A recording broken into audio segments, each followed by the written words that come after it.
Welcome to tonight's episode of Beyond Focus TV. I'm Lydia Patel, and as always, I have a very special guest for you, Frantz Dorsainvil, who's the founder of the Gift of Writing Foundation. He'll be with us for the next 30 minutes, so stay with us. You're watching Beyond Focus TV. Beyond Focus TV allows you to discuss contemporary topics affecting the Caribbean people on both a national and local level. The show features informed guests who offer insight, debate, and evaluate various issues. Beyond Focus TV builds on the station's mission to provide useful information to the Caribbean people in New York and abroad. Beyond Focus TV, where our viewing audience can get educated, informed, and empowered. Welcome back. You're watching Beyond Focus TV. I'm Lydia Patel. Like I said, I have a very special guest for you, Mr. Frantz Dorsainvil, founder of Gifts of Writing Foundation. Welcome to the program. Thank you, Lydia. Thank you for having me. It's great to have you here. We love learning about new foundations and things that could definitely benefit the community. So we'll just dive straight into it. Why don't you tell us a little bit, well, before we even get into Gifts of Writing Foundation, who is Frantz Dorsainvil? Tell us a little bit about you. All right. Well, first of all, Lydia, thank you very much, and thank you to the staff for inviting me to the show. It is a pleasure to be here. You're welcome. So who am I? Like Lydia said, I'm Frantz Dorsainvil, originally from Haiti, and been here for over 30 years now, and I have earned my doctorate in educational leadership and technology. I work as an assistant principal in Long Island at one of the elementary schools, and I have founded the Gift of Writing Foundation. But prior to that, prior to being an assistant principal, I was a classroom teacher, elementary teacher. I taught fifth grade for about 14 years, and then I was a school counselor at the high school for 5 years, and now an assistant principal. So I have a long history, and experience in the field of education. Pretty much, So, I love education, and I love what I do. Well, I was just about to say, you really have a good concentration in the education field. Yes. So when could you say you really developed that passion? When did you start to be interested in saying, you know what, I think I want to go down that avenue? And the years that you're talking about, the New York school system was much different. Yes. Compared to how it is now. Absolutely. Well, I can tell you, I came here when I was 16. When I was 16 years old, I entered high school. I went to Westbury High School out in Long Island. And so pretty much I graduated after a year and a half. I went to a community college. I went to Nassau Community College. If I give the years that I go, I'm gonna say a lot about myself. But I only look like I'm 20 years old. That's it. Forever 21. Right. So back in the 80s, like you mentioned, mid 80s, early 90s. High schools were definitely a bit different. Back then. So from there. From Nassau Community College, believe it or not, that's when I developed my leadership skills. I was the president of the Haitian Club Association during that time, which was a very tough time. That was the time that, the movie came out, The Serpent and the Rainbow came out, which portrayed Haiti voodooism as being like, something terrible, that Haitian, were no good, we were not good people. At the same time, prior to that, the U.S. government had stated that, we're the one who brought AIDS, to the world. So It was a tough time. So it was an opportunity for me at that time to lead the Haitian Club, to really, protest and, presented, positive side of Haiti to the school, and really educating the school population at the time. So, it's interesting you ask that question, because I haven't thought about that for such a long time. Because it's so different seeing, and I have nieces and nephews who are teenagers, and the school system that they're in now, and just, I guess that just goes back to like the political aspect of who's mayor and all that. A lot, like before a certain time, pre-K didn't exist, universal pre-K. Yes. So things that it's obviously improvements, but if you're looking back at a different time, and even cousins who are older than me were in their 40s, just the whole entire system was completely different. And if you were an immigrant or a child of immigrants, because they looked at us as all the same. Right. Whether you're born here or not, you're still an immigrant. Yeah. You know, call you coconut, The they'll call acceptance, you the names. acceptance, right. I mean, we were not accepted. We were called all kinds of things. Wasn't cool to be you know, Caribbean. No, it was not cool. And it definitely was not cool to be Haitian. You know, we were called boat people. I mean, it was a tough time. It was a tough time I mean, and during that time, it was really a difficult absolutely. time. And that's why I brought it up, Yep. because certain people who are a certain generation or a certain age range will understand that and have memories of that. Yes. Because the New York public school system was not easy. It's still not easy now. Yeah, right. At least there's a little bit more acceptance now with, and I think the school have done a great job in educating the staff, the students about, you know, acceptance, tolerance, and diversity as well. So cultural diversity is big.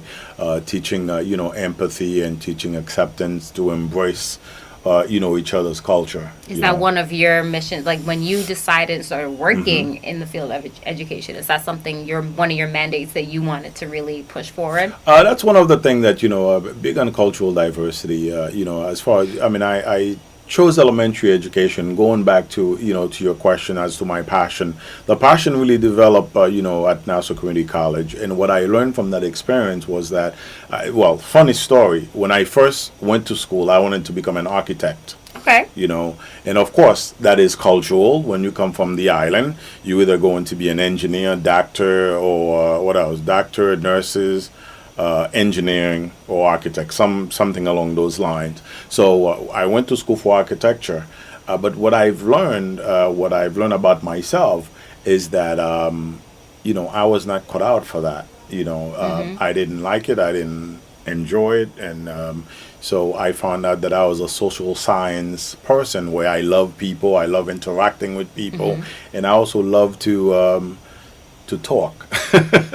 So you know, so I decided to go into education, because I know the education field, for the young people who may be watching, or the parents, to not discourage their children to go into education. Education is a great field.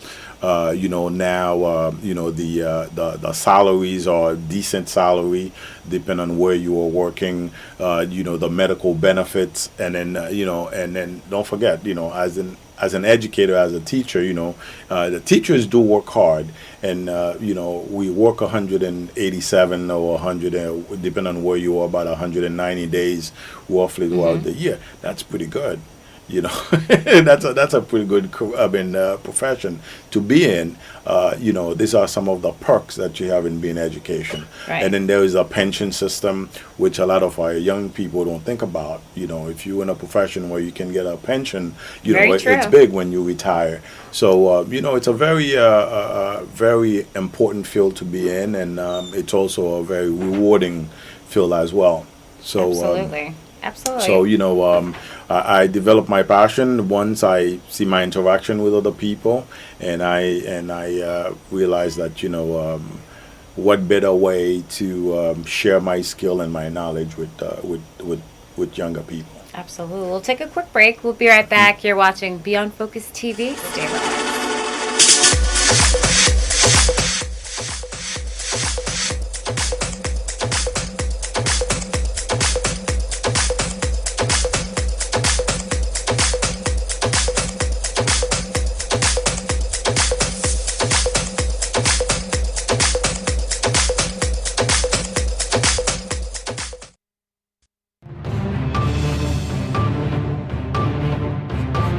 Welcome back. You're watching Beyond Focus TV. I'm Lydia Patel. So, Frantz, why don't you now tell us a little bit, you know, moving forward. You started your career, you're working, and then you just developed Gift of Writing. Gift of Writing. Well, you know, Gift of Writing, you know, I founded Gift of Writing after the earthquake, after the 2010 earthquake. You know, at that time, it's so interesting because I was in Brooklyn, actually. I think I was coming from taping a show, you know, in Brooklyn when the news broke out in CNN, and I got home and, you know, I was glued to the TV, you know, like pretty much like everybody else who were concerning or who care about Haiti.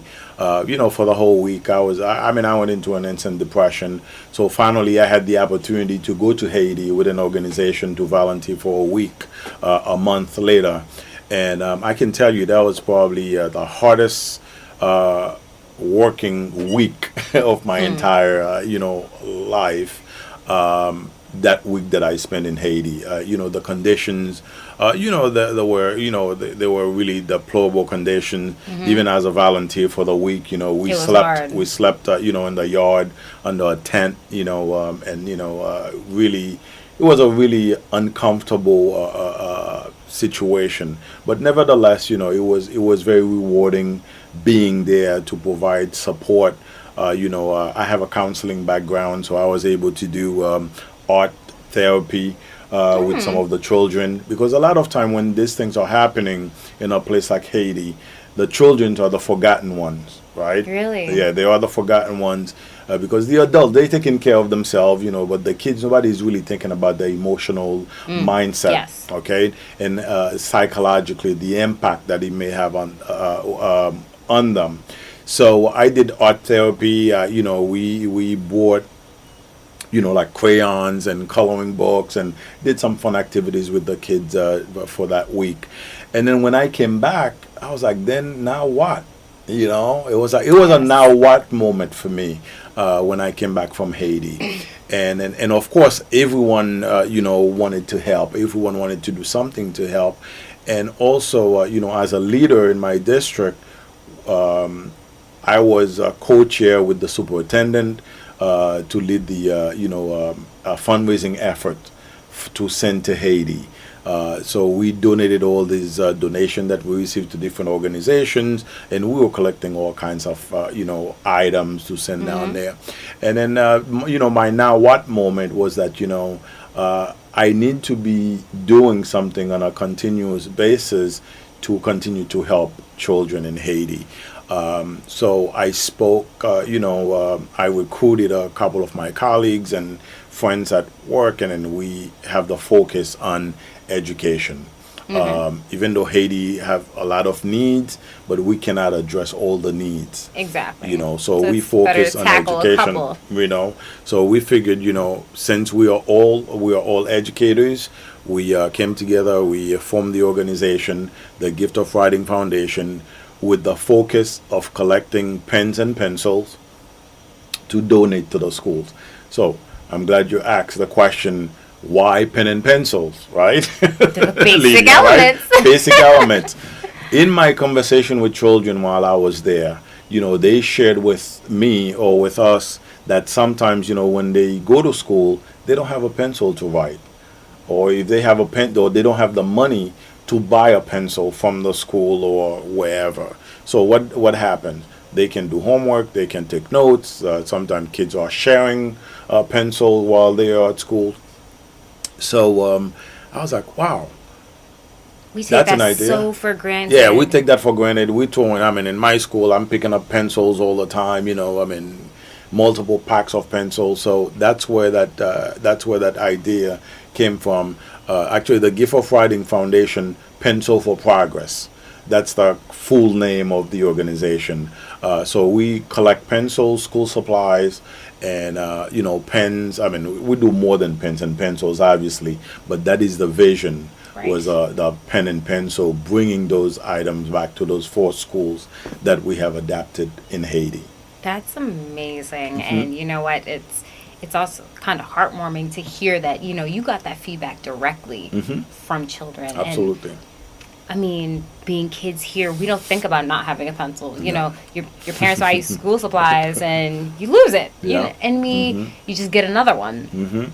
But sometimes, like you said, they may not have the money to get a pencil, and that's really something to think about, because we really don't understand what it is to not have. Yes. Because we always have. Absolutely. Even the most low income person here. Yeah. We have school supplies. Will have basic school supplies. Yeah. Tell me about when you actually did the art therapy. Why do you think, and I think it's a very cultural thing, not just in Haiti, but I find that across many Caribbean islands, they don't take mental health on as a serious level as they should. It's like they dismiss feelings. As you mentioned, it is a cultural value that we hold on dear to, but which is also detrimental to our community, because mental health is a serious illness, like cancer, like AIDS, like asthma, like high blood pressure, like diabetes. And I know it's cultural. Because of and then if you think back, it's not something that we are accustomed to, that we are used to, because we didn't have those type of services back home. So when you have a problem, you talk to a family member, Or a pastor. or a pastor, or a friend, or so on and so forth. But mental health is very, very, very important for people to seek mental health. As a professional, we are encouraged to go to counseling, to therapy, not because you're crazy. Just because you're going for counseling or you're going to therapy, it does not mean that you're crazy. It does mean that something is wrong.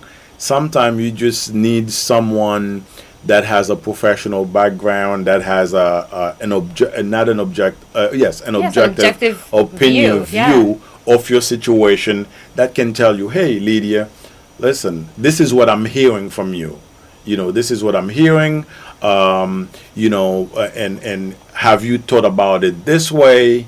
Maybe if you had reacted to it that way, you would have gotten this result. So that's what the therapists do for you. The therapists really help you not only think and rethink and refocus, and help you, analyze the situation from an objective standpoint. Because the danger with talking to friends and family, depending on what the situation is, they're going to take your side, right? They'll take your side. Let's say if you go into a breakup, right? We go into a breakup with someone in a relationship, your family is going to take your side, even though they know you're wrong, but, they love you, right? They're going to take your side. So by going to therapy to help you see what is my contribution to this breakup, to the situation, yeah. What is my contribution? So therapy is very important. Mental health is very important, and I'm so glad to hear that the First Lady of New York City, really that's one of her baby initiative to tackle on mental health. So it is very, very, very important, and I wish and I hope that with the message that's going around, that people will take mental health seriously and don't wait for that moment where it's too much, where you have a suicide ideology, where people are committing suicide. It's very serious. And what happens when someone commits suicide is that you get mentally hijacked. That's what it is, which is a true term, a medical term. You got mentally hijacked by your own thoughts. Yeah. And then there is no point of return. No point of return. So it's very, very important that people take it seriously. So let's talk a little bit about the 4 schools that you're focused on. Where are they located in Haiti? Yeah, we have the Gift of Writing Foundation, and what we did a need assessment. So we traveled, me and my team, we went to Haiti. We visited a few schools. We interviewed the owners. We looked at the owner of the school, or directors, or principals. And then we develop relationships with the people, because trust is very important, right? Trust and accountability is very important to anything that you do anywhere, and especially with Haiti after the earthquake. The money that was raised for after the earthquake, most of that money never made it to Haiti. So in order to gain people trust, to show people accountability and transparency, what we did, we visited the school, we built relationship with them to see whether they were serious about their schools. All right. So one school is in the north, 2 schools is in Arcaye, and the other school is in Port-au-Prince. And I can tell you a little bit more about in schools. Just a minute. Yes. Absolutely. We'll take a quick break. We'll be right back. You're watching Beyond Focus TV. Stay with us.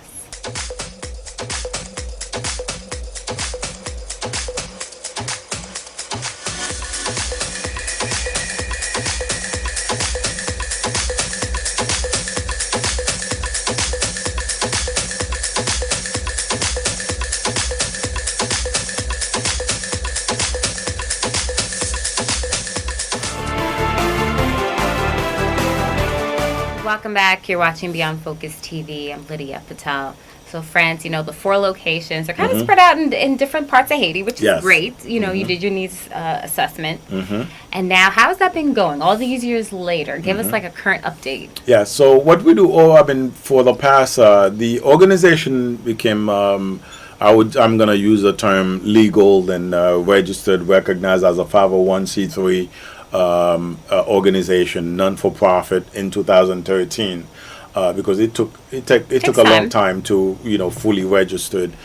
So what we've been doing for the past 5 years, every year before I get into that, the 4 school, we have one school in the north in Okap, in Caricol. We have one school in Port-au-Prince, L'École Henri Christophe, and we have 2 schools in Arcaille. One of the schools in Arcaille is my alma mater, one of the elementary school that I went to in the city of Arcaille, where I'm from, which is west of Port-au-Prince. And then we have not elementary school, a pre-K school that we also adapt, as part of our 4 schools. So what we do for the past 5 years, we've been taking donations. When people donate pencils, they donate pens. We travel in suitcases with the school supplies. Last year we took about 15 people with us, so we had about 30 suitcases, with school supplies, and we were able to distribute them to the 4 schools.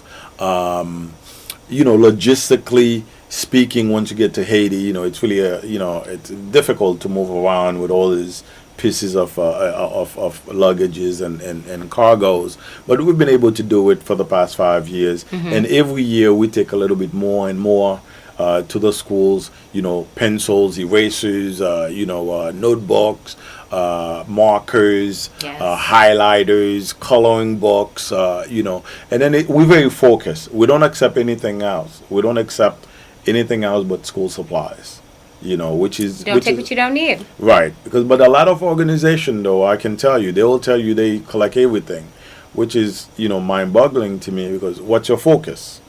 Some people are taking medical supplies, but, that's not your focus. That's not your focus. So we strictly focus on education. We don't accept clothing. We don't accept shoes. We accept school supplies, very specific, and that's what we bring to the schools. And then with monetary donations. So the way that we've been able to sustain ourselves, we have a fundraising that we do to raise money. That fundraising is coming up on March 29th. It's a masquerade ball gala. It's at one of the country club in Long Island at the Crest Hollow. It's really a nice event where people get a chance to participate in carnival. Yes. We have that carnival flavor. People bring the mask. People really, dressed up nicely in the gowns, and the guys are in the tuxedos with masks. Really have a fun time that night. So those 4 schools, that's what we do. We've been providing them with school supplies. Now, last year we began a new initiative. The primary school, what we did with the primary school, we provide them with a meal plan. Monthly, we send money. You ready for this? We send about $300 to the school, $300 to the school, where they feed about 300 children every single day. They get to eat a meal. So that's amazing. That's what we've been doing for the past year, and we want to increase that, and we want to spread that to the other schools. The reason we took on this initiative, as you go, you see, a lot of time, we go into places, we just want to bring our own ideas. As we go and we assessing, we asking, what else do you need? Not what else do you need, but what is the most important thing that you would need? So the principal or the owner of the school would let us know if we can provide them with food. What happened, the kids are coming to school. It's great that they're coming to school, but they're falling asleep because they're hungry. Yes. The mother couldn't feed them. So we took that on this initiative. We sponsor that school every month. We send the money down where they feed them, and we have pictures, we have videos. The kids are singing, that they eating. Every day they receive a meal. That's a blessing. That's Oh yeah, it's a blessing. amazing. How do people get in contact with you? They can visit the website. The best way is visiting the website, giftofwriting.org.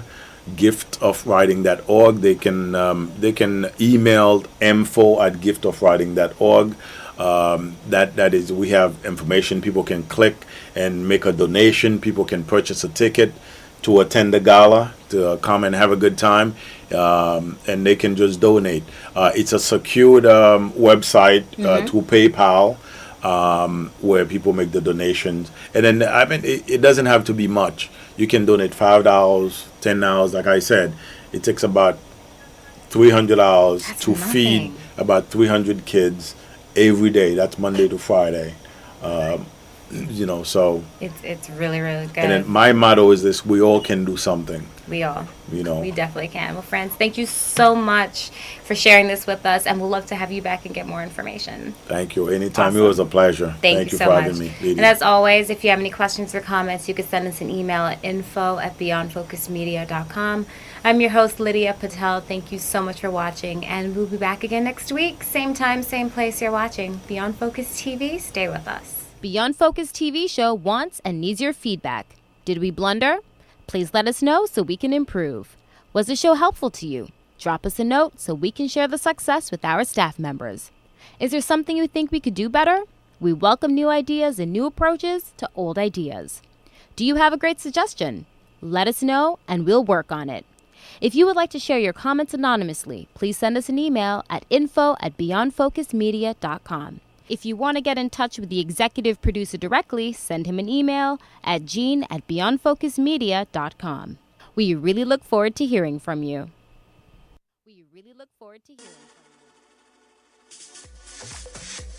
from you.